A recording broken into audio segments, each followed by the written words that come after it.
So are the Stanbury police, who say the voltage that Marcum had diverted into the contraption caused power interruptions in and around the northwest Missouri town of about 1,300. Marcum had connected the metal rods to the terminals of a transformer, one of 6 stolen from a utility company, in hopes of creating a large spark gap with ascending electrical arcs.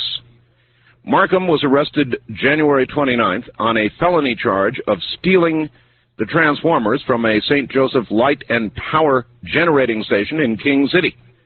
He pleaded guilty last month, was placed on 5 years probation. Police said the transformers had a capacity of 12 to 76,000 volts each, enough to easily cause electrocution or an explosion. Marcum, who told police that he has 2 years of college-level electrical engineering, said he was building a time machine, but didn't have enough power for it. That's according to the Stanbury police chief, Tom Hampton. Hampton said, quote, "He's not nuts. He appears to be an intelligent person with a lack of common sense. Maybe." Hampton said Marcum told officers he had not tried to enter the spark gap, and neither had anyone else. If anyone had, they probably would have been electrocuted, not transported in time. Presumably, he decided that if he got enough electricity together, he could build a time machine, because there is the concept that if you're going to do it, it's going to require an enormous amount of energy. So there it was, and you know me and these kinds of stories and how I'm fascinated by time. So I set out to find young Mr. Marcum, and I found him. It wasn't easy. I went through a couple of our affiliates, and then I just started going to phone directories and rooting about, and lo and behold, there was a new number, and it was Michael's, and I've got Michael here. And so I thought I would ask him, and I did a little earlier today, and we're going to go through it right now and find out exactly what it is Michael was trying to do. We'll get back to him in just a moment.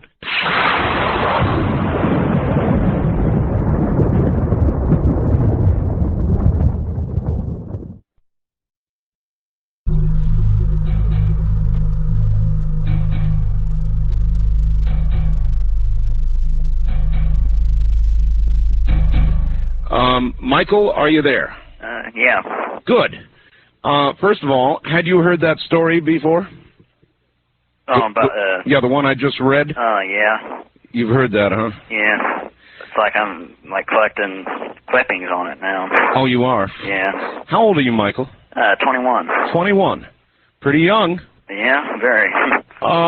Now, let's go kind of back through the story like you and I did earlier today. This all began... Well, why did it? Well, that's a good question. I didn't even ask that. Why did this begin in the first place? What were you trying to do in the first place? Originally, I just set out to make a fancy Jacob's ladder, and this was like what it turned out to be. I didn't like. Right. A lot of people don't know what a Jacob's ladder is. Tell them what it is. Simply, in a nutshell, it's like 2 metal rods with a spark going up in between it, and once it reaches the top, it starts back to the bottom again. So, that kind of deal, right? Yeah. Like from a Frankenstein movie. Yeah, that's where they got started at. Okay, well, there are ways to do that. The Van de Graaff generator, for example. You familiar with that? Yeah. But you were going to do it with, well, actually, how were you going to do it? So you told me something about winding your own transformer? Yeah, that's what I originally did, and it's like I like used it was like real touchy, and what I did was I used a laser, modified CD laser for it. Well, let's stay with the transformer for a moment. Yeah. How did you wind this transformer? How did you do that? Oh, well, it's pretty simple, really. I just took these metal plates and glued them together. Glued them together, yeah. Yeah, and in the simplest transformers, there's 2 coils, your primary and your secondary. Right. And is it like making a giant ball of string or something? In other words, you just keep winding and winding and winding around? Yeah. Well, there's like technical things, but simply put, it's like your primary coil will have like maybe 400 turns, or it depends on how many watts you want to make it to. Right. Let's say it's 400 turns in your primary, and there's 4,000 turns in your secondary. Mm-hmm. Well, 10 times the turns, and then you'll get 10 times the voltage. Right. Yeah. Right. Okay. So you is that about what you did? 400 and 4,000? Well, the small transformer had to change to 100. I don't know how many turns. I lost count. I never bothered to count the second. About 450 turns in the primary. So you just kept winding. Yeah, until it got roughly 20,000 volts. 20,000 volts? Yeah. So you went from 110 to 20,000? Yeah, roughly. Roughly. All right. Without, I take it, very much current. Well, actually quite a bit. About roughly, it was drawing about 3,000 watts. So. Oh. Yeah. So I was let's see. It was probably about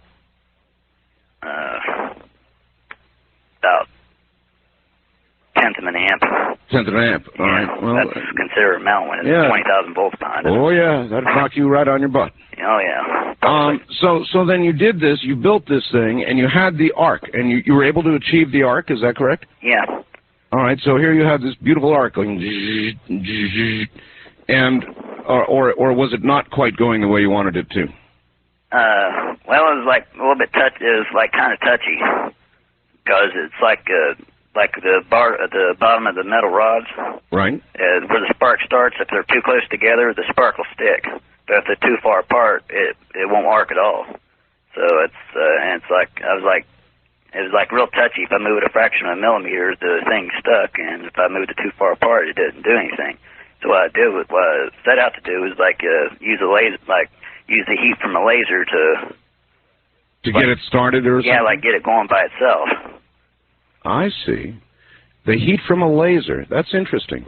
So it would the heat from a laser would attract the spark, sort of?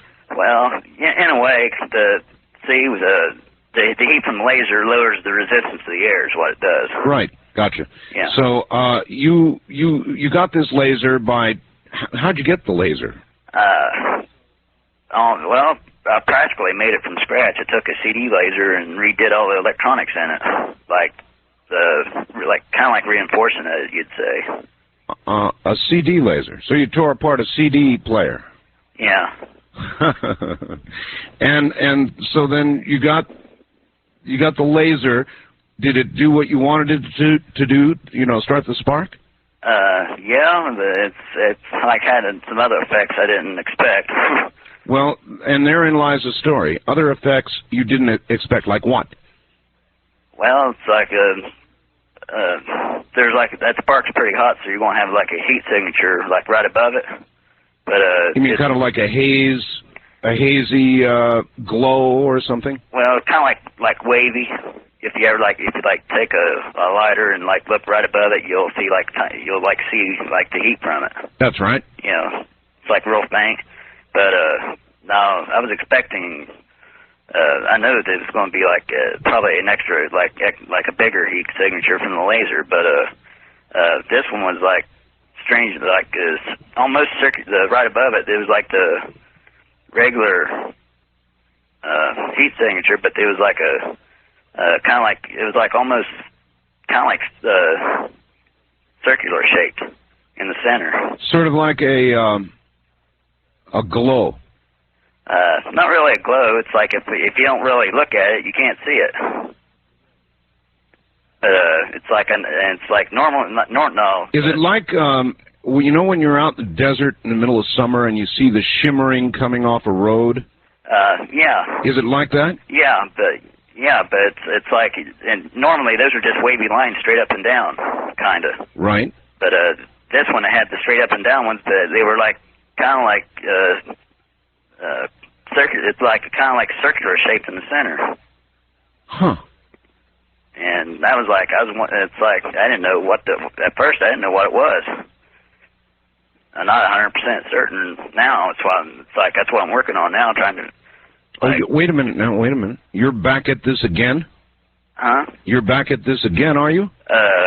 Yeah, I'm just like picking up where I left off, but this time I'm like not doing anything illegal. Now, when I we'll get to that. When I called you earlier today, you said, "Gee, it's well you caught me or something. I just got out of jail." Well, I got out of jail I got out of jail March 30th. So. March 30th. Well, that's pretty much just out of jail. Yeah. And you're able to do this program tonight because you are more or less not employed. Yeah, I got all kinds of free time right now. Were you employed, Michael, at back when you got in trouble? When I was arrested, yeah, I was. So in fact, I was like supposed to go to work the next day. So in other words, I got arrested. So in other words, this cost you your job. In a way, because there's like other things branching off this, but my boss thought I contaminated his plant with PCBs, but that's another story. What? I guess from the transformers, huh? Yeah, because one of the transformers that... Well, wait a minute. We're getting ahead of ourselves here. Yeah. All right, let's go back. We're with your first small contraption. That's all I can think of to call it. And you told me something about throwing a bolt or a screw or something. Yeah, a sheet metal screw. See, I didn't know what this thing was, and it was like, I don't know, I just got the notion to throw a screw in it to see, like, what it did.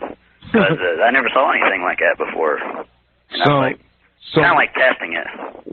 Yeah, a screw, I guess, would be as good as anything else. Yeah. Mine might do that, too. All right, so you threw a screw into the... circular thing. Circular area. Yeah, it's like I've talked to a couple of physicists. They call it a vortex, but... all right, you threw it into what we'll call the vortex. Yeah. All right, what happened to the screw? Well, I had this thing sitting on a table, right? Yeah. And I threw it in there, and I didn't see it after that. It disappeared? Yeah, roughly. I did it 3 times. It's like my laser burned up, so I knew it'd do that. I just didn't think it'd do it so quick. But so it probably provided such a high SWR, it's called, standing wave ratio, to the laser that it burned it up. Yeah, because I knew it. It's like pushing that farther than it was designed for is what it was. Mm-hmm. But you're telling me this thing disappeared. Yeah, and that's what I'm trying to figure out right now. It did one or two things. It went half a second into the future, and then it caught up with it, or I made like a real intense magnetic field. And that's what I'm trying to figure out right now. All right, this is fascinating, Michael. It really is, because there are aspects of what you have done that are very much like... I've interviewed the people who did the Philadelphia experiment, Michael. Yeah, that's what the Montauk Project is. Yeah, and you're messing with the same sort of stuff. You're messing with the same sort of stuff. Oh, well, anyway, all right, so continue with the story. You got this, it disappeared, you blew up your laser, and then you sat there thinking, wow, I did something different here. Yeah, it's like it freaked me out. It's like at first I thought I was seeing things, but... So what'd you do, go away and think about it for a day or two or a week, or when did you finally get this brilliant light bulb of an idea to build a larger unit? Well, it's like a half a second is not very much. But I figure if I make a bigger one, it'd send it farther. That way I could really tell if it's if I was sending it through time, or if I was just sending it through an intense magnetic field. Well, right. But what I mean is, how long did you think about whether you wanted to build a... Did it occur to you right away when you blew up your little one, I'm going to build a bigger one? First I was like, after that thing burned out, after all the smoke cleared. Smoke? Yeah. In other words, there was sort of a reaction to the screw. Well, no, where the laser, when I say the laser burned up, it literally caught fire, the electronics. Caught fire? Yeah. Oh, that's bad. Well, yeah. All right, so your equipment was smoldering. Yeah.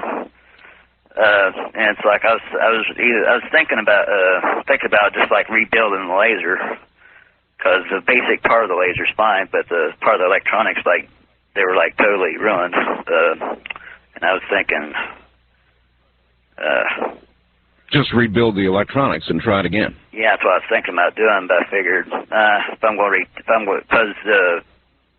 basically I almost have to start from scratch except building the transformer. Mm-hmm. But, so I figured I'd make just a bigger version of what I did. So, wanting a big transformer, you needed a lot of voltage to do this, right? Yeah. 2,000 volts will arc, but, it's like 2,000 volts. That's like very touchy. And 10,000 or 20,000 volts really arcs. Yeah. Well, it's the wattage to make it arc. A welder will arc when it's only like 10 volts because there's so much amperage behind it. But that's right. Mm-hmm. But you have to like get it real close. It's like and it's at 2,000 volts. It has to be within like half the bottom. The space between the rods at the bottom has to be like half a millimeter apart for an arc. How far apart were your two rods on the first small machine you built? About 2 inches. 2 inches. Oh, that's pretty good space. Yeah. So then it dawns on you, let's build a big one. Yeah. So now, I didn't ask you about this earlier, but in order to get enough voltage and current, you needed a big transformer. Now, yeah. It's true the power company has big transformers. Yeah. Really nice ones. Yeah. And how did it dawn on you to, what's the word we should use, borrow one of the, or several of the power company's transformers? How did I get the idea for it? Yeah, I mean, you knew you needed a transformer. How did it occur to you? Well, originally what I was going to do is I was originally going to like buy them. Like there's like a transformer company in Kansas City that makes them for the power company.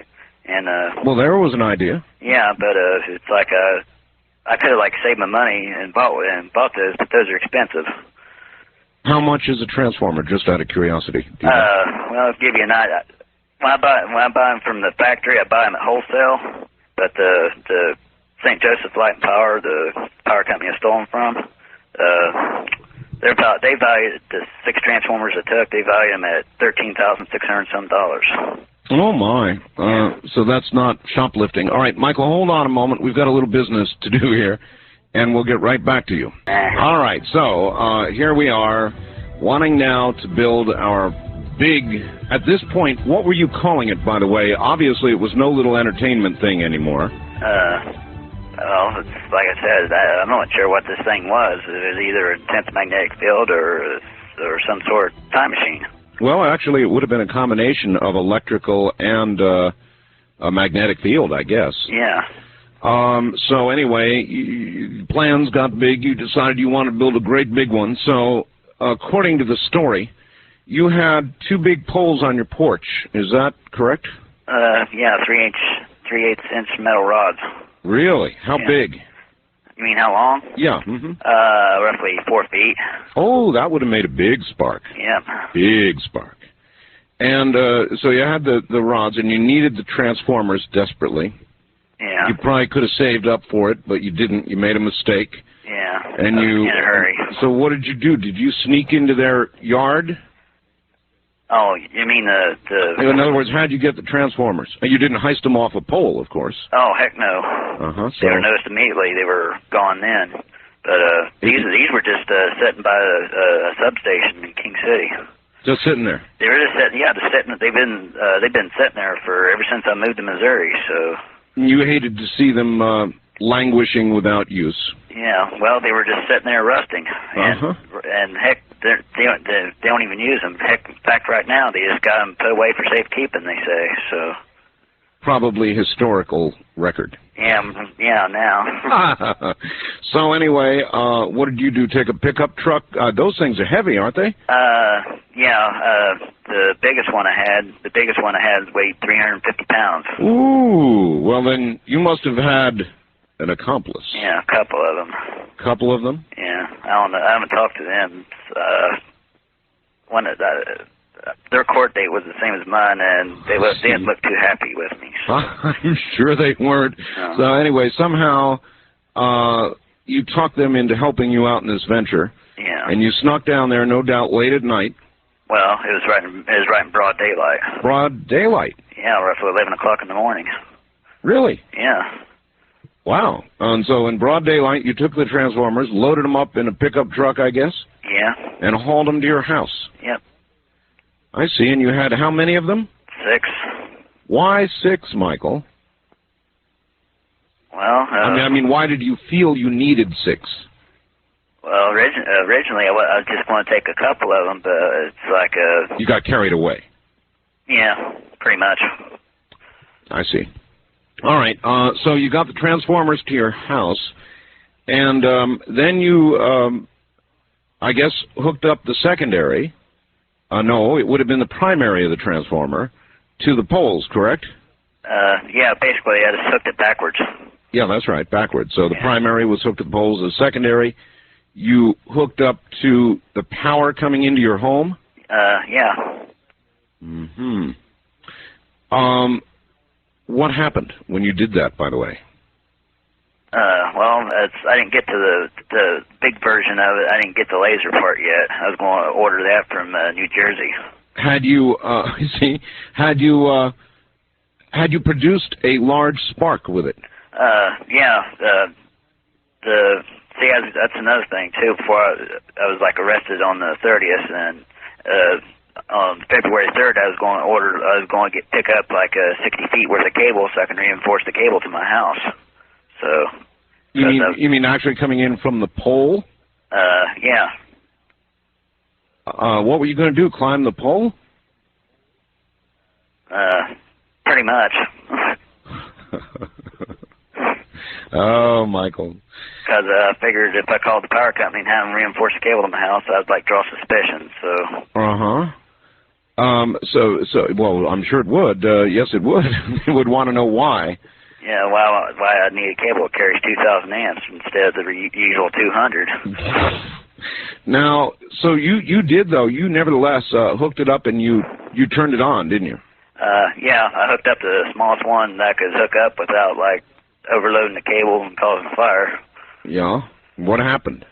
Well, it's pretty. Just that in itself is just like a giant Jacob's ladder, like a. How far apart were you able to get these poles and still produce the spark? About 18 inches. 18 inches.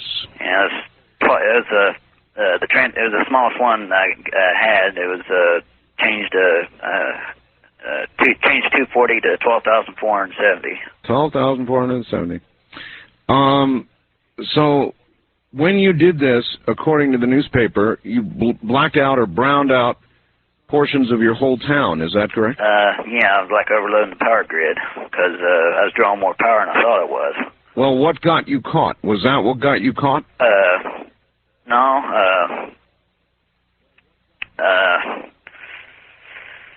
In a nutshell, a friend of mine was at my house. Well, somebody squealed on you. I don't know what happened, but exactly, and I'll probably never know.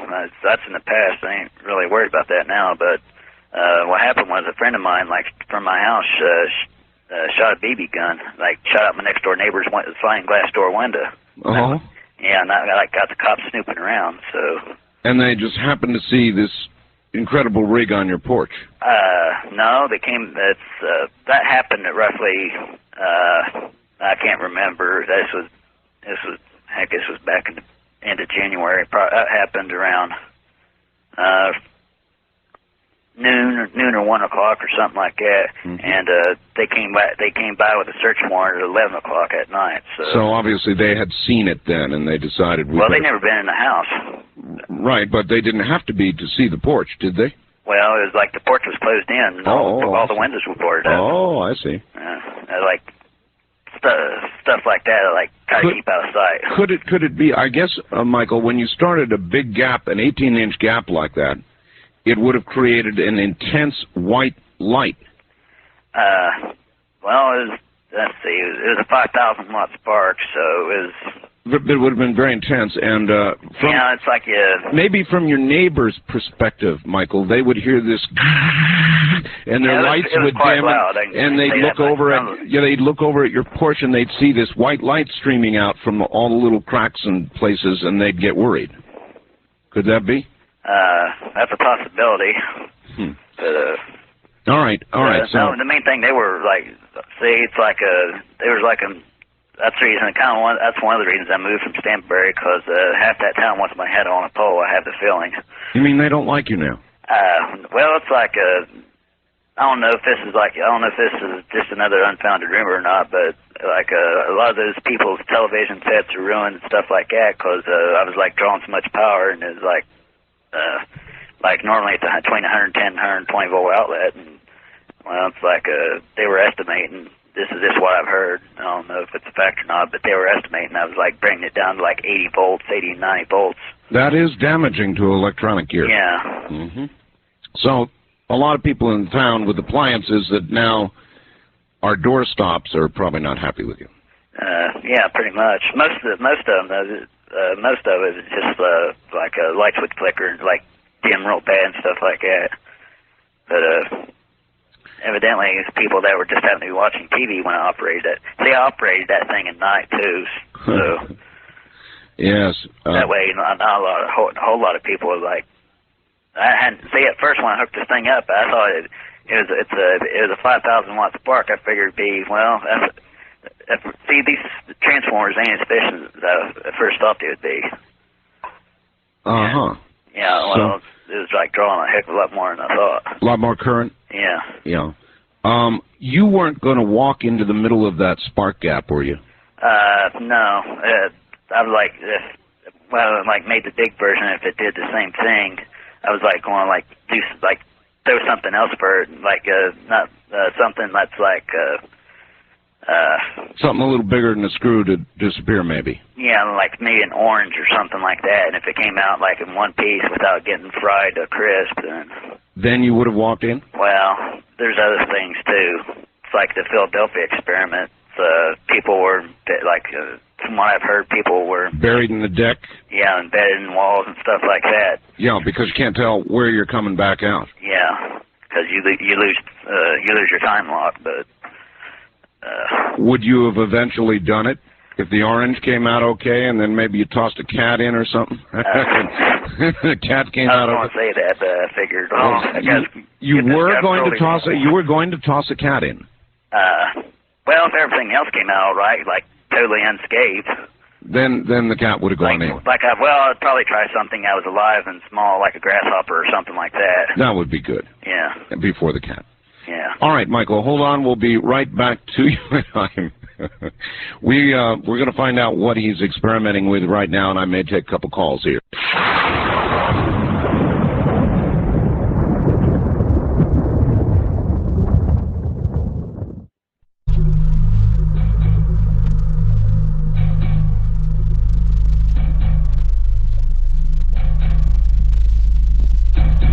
All right, Michael, are you there? Yeah. Good. Michael, now you're a free man again, out of the pokey, and ready to begin experiments I've just learned all over again. You're going to do this again, huh? Yeah, pretty much. Pretty much. Well, you don't give up easily, I'll say that for you. Nope. By the way, what did everybody think of you when you were in jail? I assume you told them this story. Well, until the media started taking it seriously, everybody thought I was a nutcase. You sound sane to me. Yeah, pretty much. A little on the wild side, but sane. Anyway, so what are you going to do now? How are you going to rebuild it, in other words? Right now I'm just basically saving my money and do what I originally set out to do, buy them. You're going to buy the transformers? Yep. What would be the legality of your using them if you bought them? Would that be perfectly legal? Should be. I mean, as long as I don't might get into EPA violations if I take them apart and get oil all over the place and stuff like that. But as long as I don't do anything like that. You mentioned you lost your job. How did your employer think you polluted his workplace with PCPs? I mean, you had not taken these apart, right? Well, one of them I couldn't use, and I didn't really want to take it back there and like get caught taking it back. So figured I might as well strip the copper out of it and sell the copper. So you took it apart. Yeah, and I didn't really just dump it on the porch. That was kind of like an accident, but I was like taking the oil and putting it in a plastic wastebasket. Well, it's like this was like only a 3,000 watt transformer. That's pretty small for a pole, like utility pole. Mm-hmm. But it weighs like 150 pounds, and I was like the only one doing it, and my finger slipped, and I ended up dropping it and dumping like 10 gallons of oil all over the back porch. Oops. Yeah, and anyway, I ended up getting it all over me too because it splattered, and evidently anyhow, it's like got all the back porch. Well, anyhow, the shoes that I was wearing at the time also were the shoes I wear to work. And he thought I tracked PCBs into it, and where he used to work, he thought I tracked them into his plant, tracked PCBs in his plant. I see. So that was the end of your job. Well, he didn't really say that, but I have that feeling. Because he like asked me who and all was in my house, who and all was around those transformers and stuff like that. Mm-hmm. Has the EPA knocked on your door yet, Michael? No. It turns out it turns out the transformer I took apart. I tried telling them that, but they wouldn't take my word for it. The transformer I took apart is like too old. It was so darn old. It was like too old. It was like 4 PCBs were around. It turned out just to be plain old crude oil. Oh, I'm sure you were personally relieved a little about that. Well, it's like I was almost certain that was all it was, because well, I'll put it this way: the last time that the transformer was even checked was in 1924. So I see. Well, so you're going to try this again. You're going to save up money, buy the stuff, and try it again. Are you going to do it on the big scale the way you did last time? Yeah, pretty much. It'll just. Right now, going to be on your back porch? Well, I'm living in an apartment right now, and yeah, I'm on the 3rd floor too, so I'll probably move before I do that. Like that might be good. Yeah. That might be good. That might not go well in an apartment. Yeah. Plus, the power that's going to my apartment is only 10,000 watts. So if I draw more than that, I'll overload the transformer and blow it. Just a theoretical question for you. Let's say that you produced a time machine, Michael, and you actually managed to go either forward or reverse in time. What would you use it for? The time machine? Uh-huh. Heck, the possibilities are endless. Pretty much. Yeah, I guess they are. I guess I'm asking, Michael, would you use it to make money? That'd be one of the things I'd do. It wouldn't be the only thing I'd do. I mean, give an example. Right now there's like an AIDS plague, kind of like a 20th century Black Death, but that's right. Yeah, so I don't know exactly when they're going to have like a vaccine for AIDS or anything like that, but you might try to bring one back. Yeah. That's a good answer. Yeah. Michael, Same thing with cancer and stuff like that. Well, it's true. It is true. Let me bring a caller on and see. Every line is lit up here, and I'm curious what the audience has to say about this. East of the Rockies, you're on the air with Michael Marcum. Yes, hi, this is Maureen from Redding, California. Yes. Hi. Unless I'm misunderstanding your guest there and yourself, I am just really blown away by exactly what you have been talking about, because I've always been real impressed with you, Art, as far as I've always thought you as to be a person of high intelligence, what have you. Your guest you've had on your show in the past, I've always been impressed with that, but this has got to be the lamest thing I've ever heard in my life. You don't believe it? Well, it's basically... Let's teach somebody how to make an atomic bomb, what have you. What do you think about that, Michael? How do you feel about that? Would you build an atomic bomb if you could? Build an atomic bomb? No, I doubt it. See, he wouldn't go for an atomic bomb, ma'am. He's talking about time travel. Now, what's so bad about that? Well, I mean, do you think it's dangerous or what? No, well, I think it's just very dangerous as far as I'm sure some of the listeners that you have. Okay. Maybe this will help. Maybe this will help, ma'am. Listen, everybody. Do not try this at home. Well, see, basically, you're going step by step by step. That's right. We absolutely are. That's right. Why are you doing that? Well, why do you think? Are you worried that somebody's going to do this at home and fry themselves? Of course. There's idiots out there in the world. Well, yeah, but ma'am, there are people. I could interview somebody who walked off a cliff. Do you think that would mean that my listeners would walk off a cliff? I really doubt you would have a guest on there who would try to walk off a cliff. I have always looked at you. But what I'm saying is, my opinion of you has always been a person. I really admire you, Art Bell. Now you're disappointed. And I enjoy your show, and you're a very intelligent human being. And I'm totally blown away that you would have somebody such as the guest you have on tonight. Why? And I'm sorry if I'm. Well, the question is why. Because of the subject that you are discussing. Yes. Basically, there are adults out there in this world who have a childlike mind who will be ignorant enough to try this kind of thing at home. Okay. All right. Thank you. Michael? Yeah. I'm going to hold you over a little bit. This is too much fun. Now, tell him, Michael, say, don't try this at home. Don't try this at home. Michael, I read the story last week, and I'm not going to go through it again, but it's entitled Kansas City Man Tries to Build Time Machine on Porch.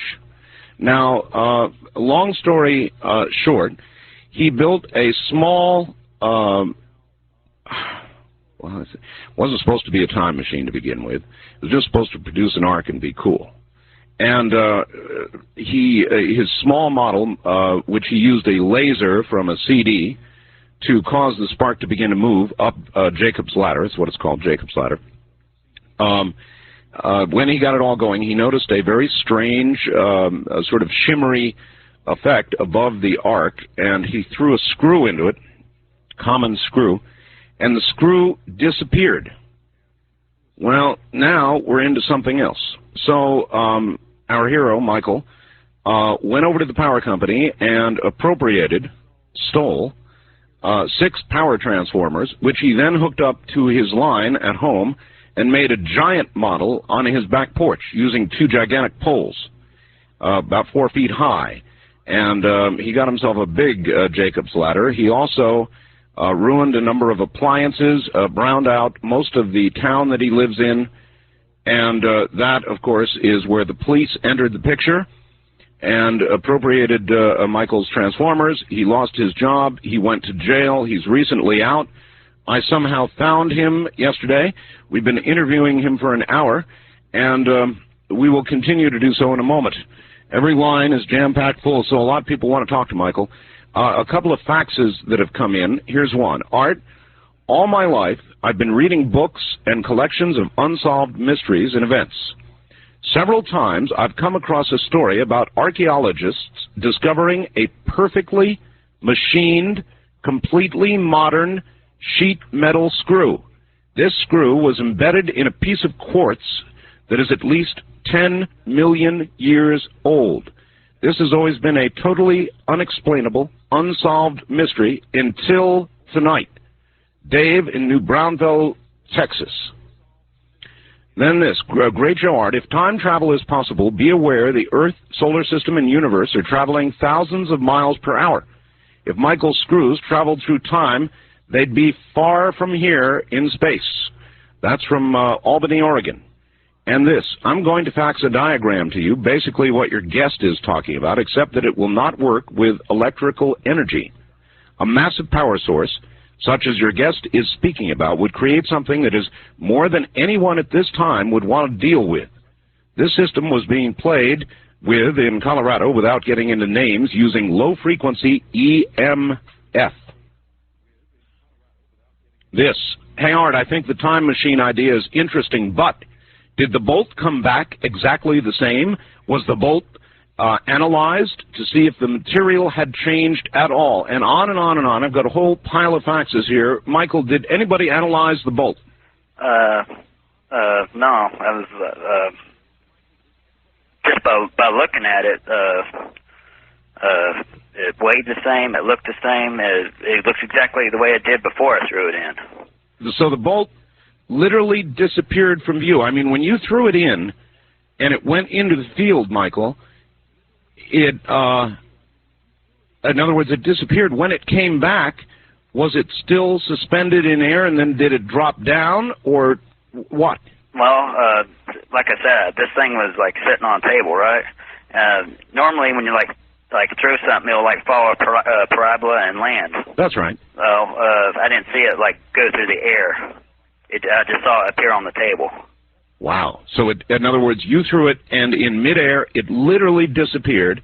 And when next you saw it, it was laying on the table. Yeah, and I did that 3 times because I figured, well, maybe I'd like miss seeing it like go through the air. And the 3rd time you did it, I take it that's when your laser blew up. Yeah. I was like going through that several times. I was like want to like turn it off and borrow a camcorder and get it on tape. Oh boy, I wish you'd done that. Yeah, but sure you do too. Yeah. These are always things though that you think about later. Let's keep perusing the phone lines here and see what people have to say about it. It's really interesting. East of the Rockies, you're on the air with Michael Marcum. Hi. Hi, this is Stanbury, Missouri. Are you Arresting officer? Oh, you are the. Tom Hampton. Hi, Mike. How you doing, boy? Hey, you still got my diary, don't you? You bet. Sitting here on the desk. You are the arresting officer? Yes, sir. Well, I'll be darned. Wow. It's great to meet you. I don't know if it's great for Michael. Are you guys friends? Well, are we friends, Mike? Yeah. Yeah, sort of. Well, listen, maybe, officer, you can give us all of this from your perspective. What did you find when you arrived at Michael's house? Well, we knocked on the door. There was 8 of us in the CERT team. 8 of you? Yes. There's 1 officer in Stanbury, then we had county deputies and Missouri Highway Patrol to assist. Let me back up a little, officer. You got a search warrant. Yes, sir. Obviously, because you suspected something was going on. What was the basis of the warrant? What did you think was going on there? We had received information that Michael had these transformers in his residence, and that they had been stolen. And after checking with my local utility, which we have our own utility service here in Stanbury, we found out they were from here. We checked with St. Joe Light and Power out of King City, and the man didn't know they were gone until we called him. And that's where we found out they were stolen, and we had, with the information we had, it gave us enough information to go ahead and get a search warrant. So you got access to the resident with a warrant, and look, what did you find? Well, we found Michael asleep. Sorry, we had to wake him up, but that, and we found the transformer he'd made into a piggy bank in the, I guess you'd call it a dining room. On the back porch was the transformer that he'd used to make his Jacob's ladder. And then there were 4 more transformers in a secondary bedroom. Uh-huh. And so then off Michael went to the Pokey, I presume. Yes, went to the, as we call it, the Albany Hilton. Indiana jail. Well, this is quite an incredible story. How did you feel that, I mean, did you think you were dealing with a madman or what? No, I had met Mike, I guess about the 2nd day after he came into the state on another search warrant deal. I see. And talked to him just a little bit that day. He appeared to be an intelligent person, what I considered above average intelligence on some things. And then he was here in Stanbury. I had calls because people didn't know who he was, a stranger from out of town. He says he's not particularly welcome in that town now, that a number of people feel as though their appliances may have gone belly up because of his experiments. Well, I haven't personally had any comments of that nature. I did hear your earlier part of your broadcast where he browned out the majority of town, which was not right. It was just a small section, approximately 2 blocks, where we had a little problem where the lights would flicker and brown out a little bit. had this been occurring frequently? No, it actually hadn't. It happened a few times, and it quit happening. We found out from Mike that he moved his experiment to later at night when people wouldn't notice it. Aha. Wise decision. This is quite a story, officer. I'm absolutely glad you called. Michael, is there anything you'd like to ask him, or the other way around?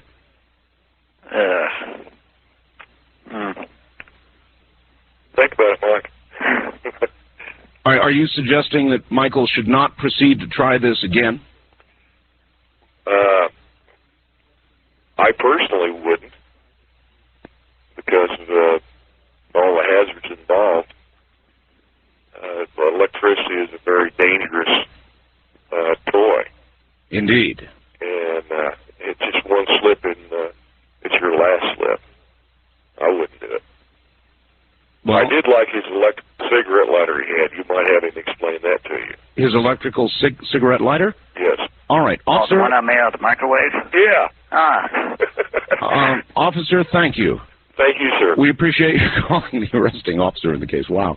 All right, Michael, what about your cigarette lighter? What's this? Heck, I still got it now, but basically I turned my microwave. It's still a microwave, but I made a cigarette lighter out of it, too. Out of what? My microwave. Your microwave oven? Yeah. There's like a transformer inside that, and basically you like transformers, don't you, Michael? Yeah, it's kind of like I guess you'd call it a hobby. That's like I've always been interested in. That's like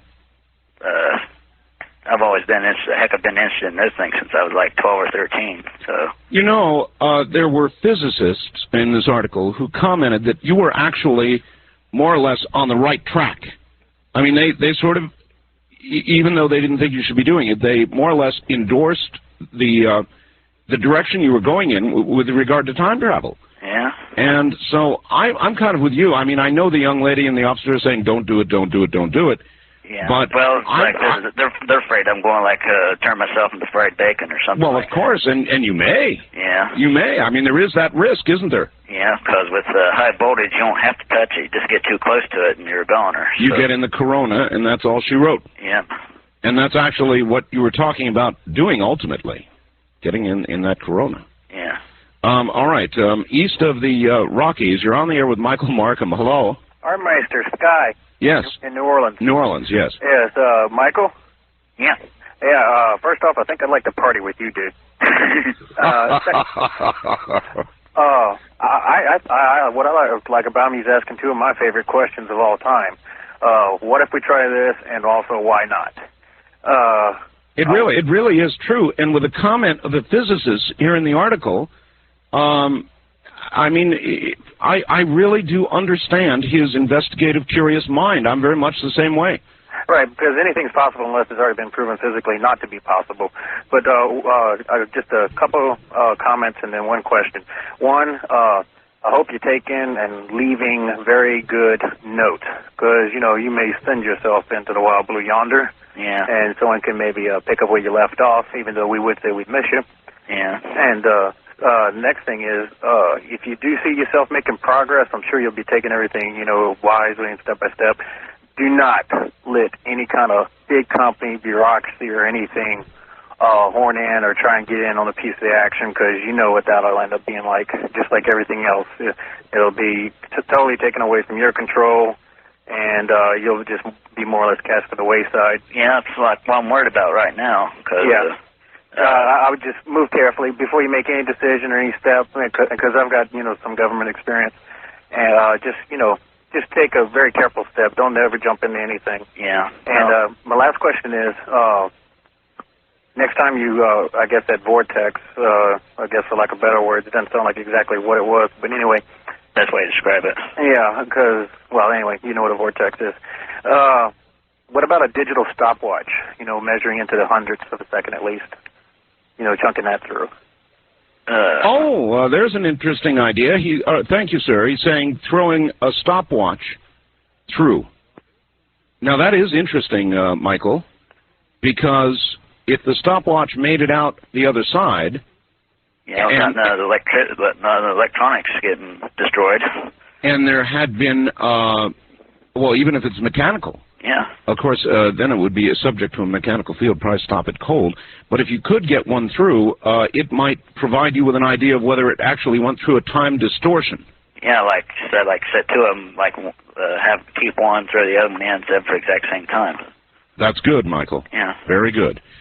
Stay right where you are. We'll be right back with you. Michael Marcum, Madman Michael Marcum is my guest. We'll be right back. All right. Back to Michael Marcum. Michael, were you surprised to hear from your arresting officer? Yeah, very. Me too. That's like quite a coincidence. He's apparently following your case, Michael. Does that make you nervous? In other words, he knows where you are now, doesn't he? I don't know if he does or not. I think he does. I don't know if he knows the exact house I'm in, but I think he knows I'm in St. Joseph, so... St. Joseph, we'll see. So wouldn't surprise me, but that he or his friends might be cruising by your apartment looking for strange flashes in the night, that sort of thing. All right, let's see what we've got out there. East of the Rockies, you're on the air with Michael Marcum. Yeah, this is I got to get my radio, Art. All right, turn it off. Yeah, I'm going to turn it off. Just give me a chance. All right. I got it. It's gone. Good. Okay. Where are you calling? St. Joe Thursday. Where are you calling from, sir? I'm calling from Leavenworth, Kansas. Leavenworth, all right. Yes, sir. I would like to say that your guest, I think, is just a little bit nuts. He's probably as nutty as I am. I would like to make a comment. As far as what he's doing, I think he's on the right track, but you being a ham radio operator, that's what I am, you have to understand that you also have to have a transmitter and a receiver. You kind of get what I'm getting at now? Well, I guess the Jacob's Ladder may have been a crude transmitter and receiver in a sense. In other words, wait a minute, sir. He was propagating this voltage across those two rods, and it may have been a kind of a blunderbuss way of going about it, but I can understand that he might achieve the effect he thinks he did. Well, you had a gentleman on one night that was explaining the theories with Nikola Tesla. Yes. Okay, and I've studied Tesla in depth. I've been studying Tesla for a good 25 years, and I'd like to ask your guest a question. Where did he come up with this idea that he would use high voltage? All right, it's a good question. Where did you? You mean for the time machine deal? Yeah. Mm-hmm. Like I said before, it didn't I didn't set out to build the time machine. As is so many times the case with any discovery, you were simply trying to build a Jacob's Ladder. Yeah, just like something fancy to watch thing. Just to see the spark go up, sort of be something cool to do. Look, I understand that perfectly. Believe me, I understand that. And an unexpected effect occurred. These things happen. First-time caller line, you're on the air with Michael Marcum. Oh, hello, Art. Hello. This is Chuck in Redmond, Washington. Yes, Chuck. I just wanted to call, and I'm so glad I got through tonight because people like us that are messing around with this kind of thing, we got to kind of stick together. Oh, you're another one, are you? Well, a little bit. I'm mostly my friends, that sort of thing. I got into about 3 years ago, started collecting information, and I've got a computer bulletin board service where I try to get all this stuff together and get people to talk about it. Because I ran into a buddy who originally he was using a lot less voltage, but he was just using DC batteries, made a couple of coils, and was using a police radio that he would a ham radio, a handheld, and he would key it and then tweak through the frequencies, and I guess he hit the resonant frequency of the circuit, and cut a long story short, he ended up in the loony bin for a little while, and he's okay now, but I went down and snuck a tape recorder in to interview him, and I got it all on tape, about an hour's worth of conversation, and he was telling me all about his time travels and how he had gone through this portal and that portal and had to go through 12 worlds to get back, and quite frankly, I thought he'd lost it, and I'm not even sure now, but that was kind of interesting, so I did more research, and then I presented this to another buddy of mine who fools around with electronics like I do, and I said, hey, what do you think of this? And at first he stopped, and then he looked at it and he goes, well, I could see how you get some kind of interesting effect out of that. And then about 2 weeks later, he kind of came up to me. Well, he came up to me, he was kind of pale in the face, and he said, wow, one of the engineers upstairs at where I work, which is where they manufacture medical equipment, he said that he had taken 2 4-foot square capacitors out of an X-ray machine and hooked them up to a short length of 12-gauge wire. You know, that's a very thick wire for somebody who wouldn't know. Laid it on the floor and threw a quarter in it, and he pushed the conductors together, or the electrodes together, until it got close enough to arc. I don't want to know how he did that. And apparently after the spark, it disintegrated the 12-gauge wire, and the quarter was reduced to the size of a dime, but a 1/4 inch thick, and apparently still in good shape. Well, that's something, and it's yet another effect. In the case of Michael's experiment, the screw disappeared. Oh, I don't want to be arrested for being part of this.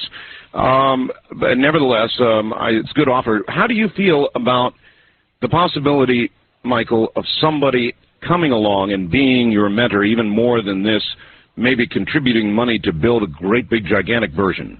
Oh, that'd be great. That'd be like a dream come true. So you'd go for it, huh? Oh, yeah. Set up a lab somewhere and go for the really big voltage and really big current, and boy. All right, west of the Rockies, you're on the air with Michael. Hi. Hi. I'm calling from Medford, Oregon. Medford, KOPE country. Yes, sir. Yeah, I was just wondering, what makes you think it's a time machine and not some sort of thing like Star Trek, beaming from one point to another? That's a good question.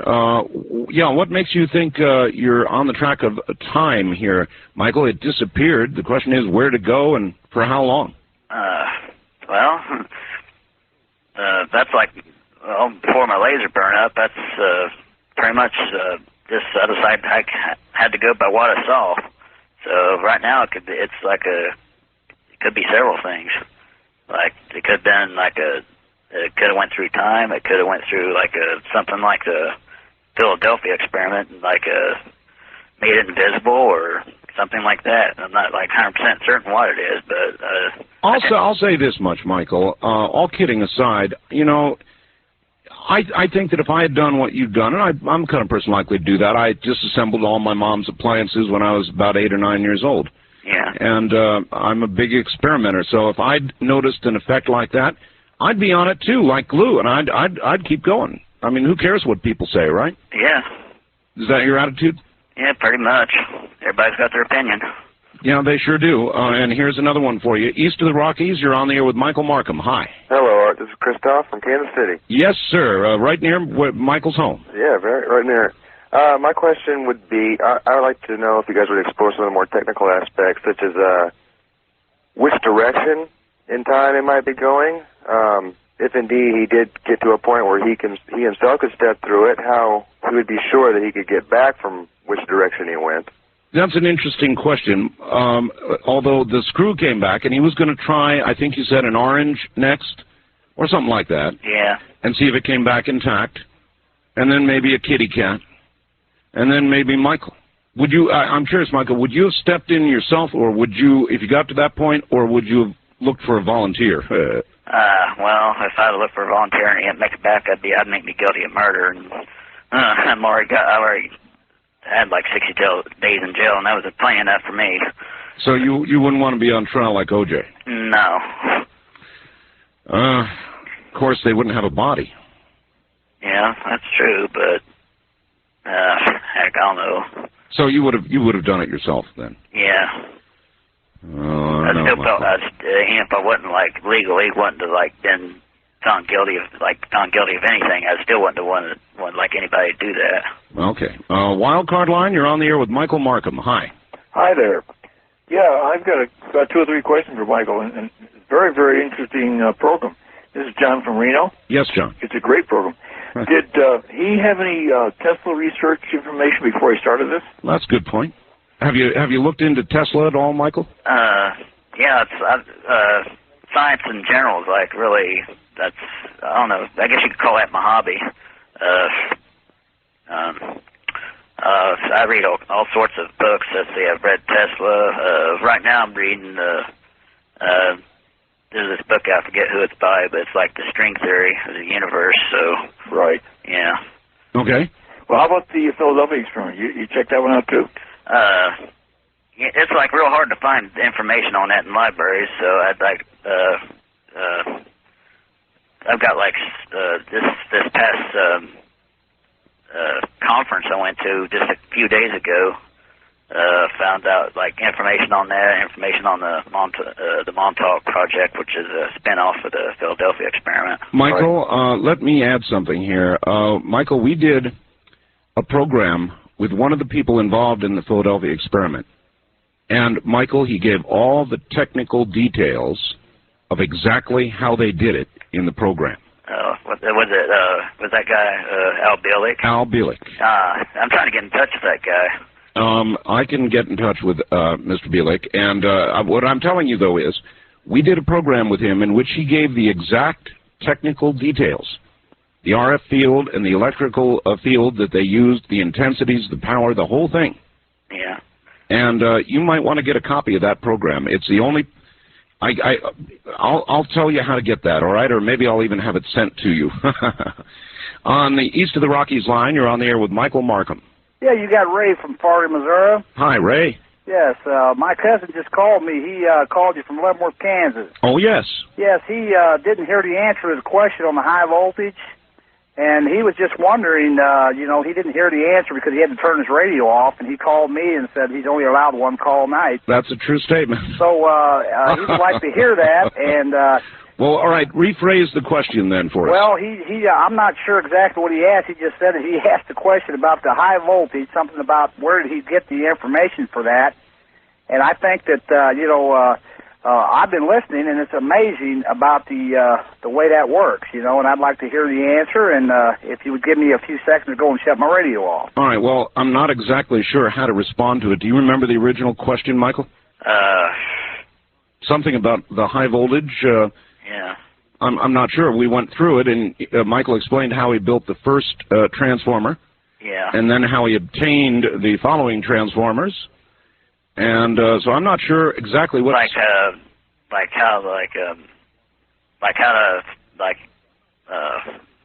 I say this? How did I know how to make a Jacob's ladder or something like that? Did you have an original design of some kind, Michael? For a Jacob's ladder? Yes, yes.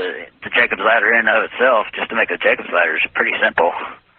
So you knew, it was the scale of the thing. Yeah. All right, west of the Rockies, you're on the air with Michael Marcum. Hi. Yes, this is Cliff from North Bend. Hi, Cliff. How are you doing, Art? Just fine. Hey, this gentleman, he is really on the ball there, to me, isn't he? Well, see, he's either that, or according to a young lady who called, he's like a terrorist, and we're like helping him out, spreading the information. I admire him. Like I wrote that. I'm about twice his age.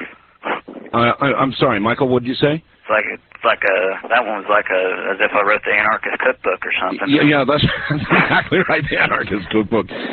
Any questions for him, sir? Yes, I would like to exchange some correspondence with him, as I'm working with Mark on, I'm trying to think of the last, Hendershot, free power. And it's just a thought. It's crazy. All right, I'll tell you what. I'll twice this guy's age. Why couldn't we make it self-powered? All right. On that note, listen, Michael, there are a number of people, a lot of them actually, I'm sure, who would like to contact you. Yeah. Is there a way they could do that? Now, you be careful, because this is a big radio program, Michael. There's a lot of people out there. Yeah.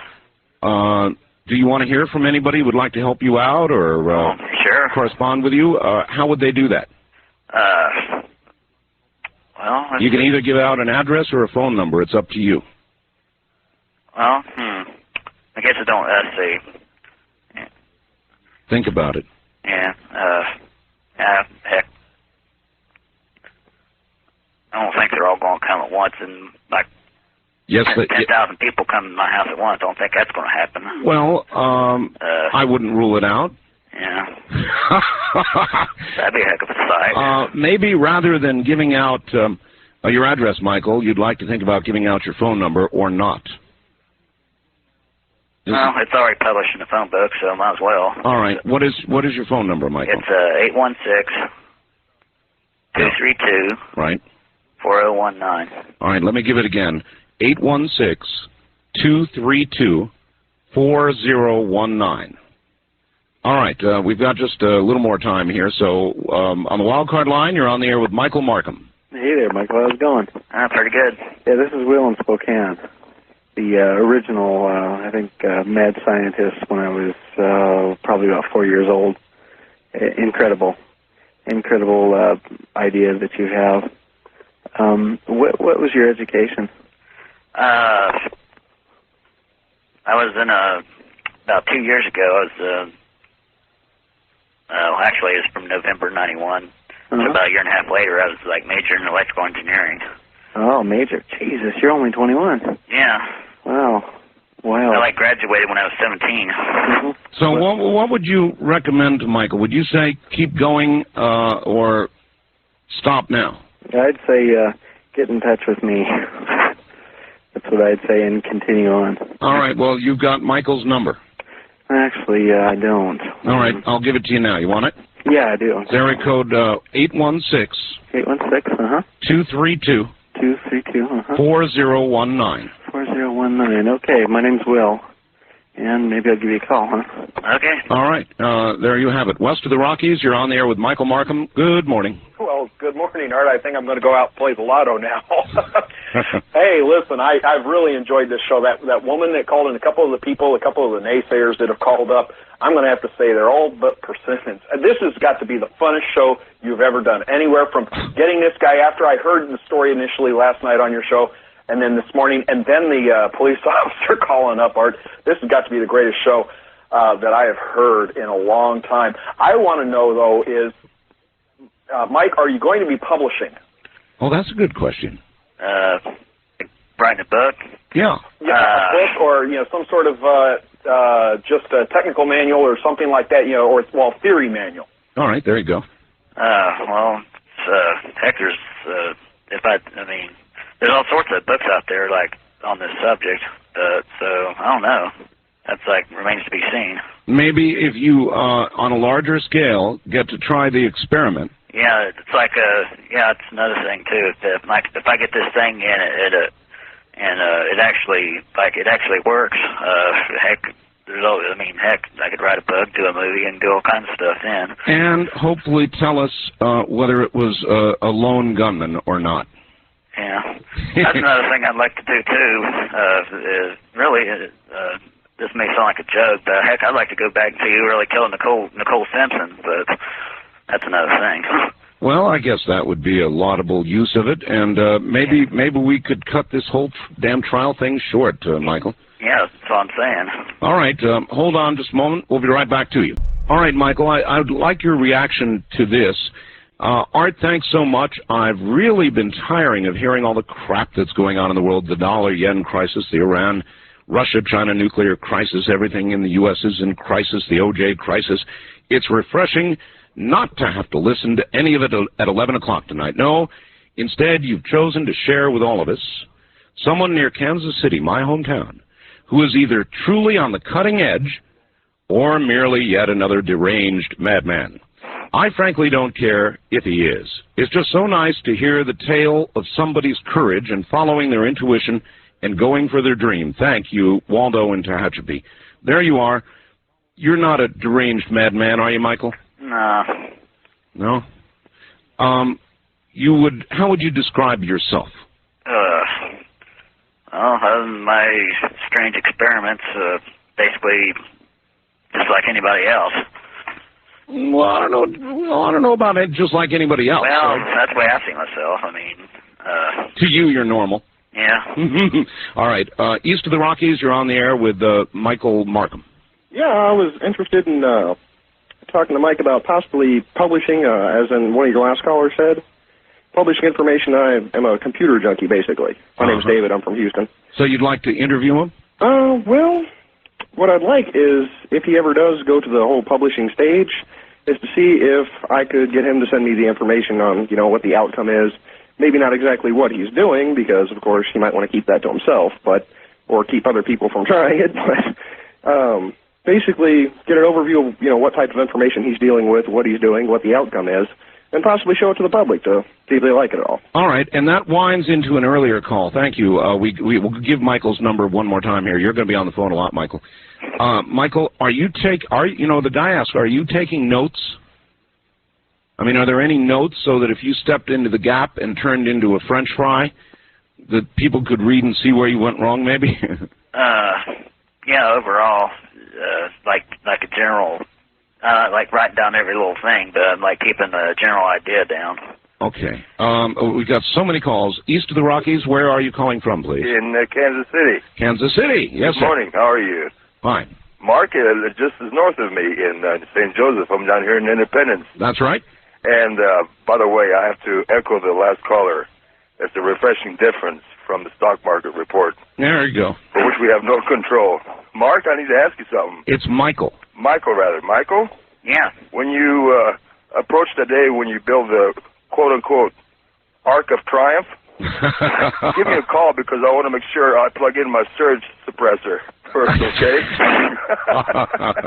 Love you guys. All right, thank you. So he's worried about the appliances there in Kansas City. Is there a way you can somehow protect the local area of the power grid that next time you do this, Michael? I can have the power company put a bigger transformer on the pole. That way I won't overload it. That's an idea. Yeah. From now on, I bet anybody in the Kansas City area, when they see their lights dim, they're going to wonder if you just jumped across. Yeah. All right. West of the Rockies, you're on the air with Michael Marcum. Yes, I would like to know if your guest has great knowledge of time travel. Great knowledge of time travel? Yes. Do you have great knowledge of time travel, Michael? Great knowledge. Some knowledge. Yeah, general idea, but down to the nitty gritty, and just that's what I'm doing now. I mean, after all, nobody has real publishable knowledge of time travel. We're off into an area here that just isn't much known. Well, yeah, it's right now it's treated as the same thing as UFOs and stuff like that. Sure, absolutely. Wildcard line, real quickly with Michael Marcum. Hello. Hi, Mike and Art. This is fantastic. Mike, can I ask you a question? Yeah. Have you ever listened to the Art Bell show before? Well, okay. I just want to let you know that there's nothing but a bunch of wackos out here that listen to Art Bell all the time. And we really appreciate a guy like you. Let me say this. Gee, do me some more favors, sir. Let me say this, Mike. There's a guy. He's a cosmologist, an astrophysicist. His name is Rick Thorne, and he's into what is called wormholes. Oh yeah, it's kind of similar to a black hole. Exactly. Yeah. And what he likes to talk about, and this is also very fascinating, it also has to do with time travel. Now, when you step in one end of the wormhole, and it has to do with the speed of light and the space-time continuum. All right, we're about out of time here. Okay, well, he says when you're coming back out the other way, you meet yourself. Now, I often wondered, if you threw the screw in, did you take a look at the screw and see if it was turned left or right-handed thread when you found it? Ooh. Interesting questions. Yeah. Keep it up, Mike. All right, Michael, we're out of time. It has been a great pleasure. And yes, we do very unusual, kooky things on this show every now and then. But, Michael, on the serious side, I admire you on a lot of levels. I really do.